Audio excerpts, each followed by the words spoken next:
ચોમાસાની સિઝનમાં જમીનમાં પાણી ઉતરવાથી તેમજ ભેજવાળા વાતાવરણને કારણે જમીનમાં ઝડપથી કરંટ પસાર થાય છે। ત્યારે અમદાવાદીઓ આવી જમીન પર પોતાનો જીવ હાથમાં લઈને જીવી રહ્યા છે। ઘાટલોડિયામાં રહેણાંક મકાનોની આસપાસ આવા ખુલ્લા વાયરોને કારણે રહીશો ભયમાં છે।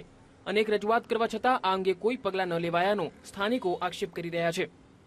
આ કેટલી વખત મ્યુનિસિપાલિટીમાં કમ્પ્લેન કરી પણ કોઈ સાંભળતું જ નથી કે આ જોઈ જાય પછી કોઈ કરવા જ નથી આવતું। શોર્ટ સર્કિટ થાય છે, કેટલી વખત ભડાકા થાય છે અને કેટલી વખતે શોર્ટ થાય ને ગાયોને શોર્ટ લાગે પછી કોઈ સામું જોતું નહીં। અમદાવાદના ઔદ્યોગિક વિસ્તારોમાં પણ આવી જ પરિસ્થિતિ છે। અમદાવાદની સૌથી મોટી જીઆઈડીસી વટવામાં તો ટૂંકા અંતરમાં જ 400 વોલ્ટ કરતાં પણ વધુ વીજ કરંટ પસાર કરતા વાયરો ખુલ્લા પડ્યા છે। સમાજસેવી સંસ્થાના પ્રતિનિધિના જણાવ્યા પ્રમાણે તાજેતરમાં જ ખુલ્લા વાયરને કારણે ગાયનું મોત થયું હતું। આ વટવાની અંદર ભૂતકાળમાં એક અકસ્માત થયેલો, એની અંદર એક લેબર પણ એમનો અકસ્માતમાં મરી ગયેલો, કેબલ કપાઈ ગયાથી। બીજા નંબરમાં એક ગાય પણ મરી ગયેલી। આ બધા અકસ્માતો થયા જ છે, ઘણા સમય પહેલાં પણ થયેલા છે।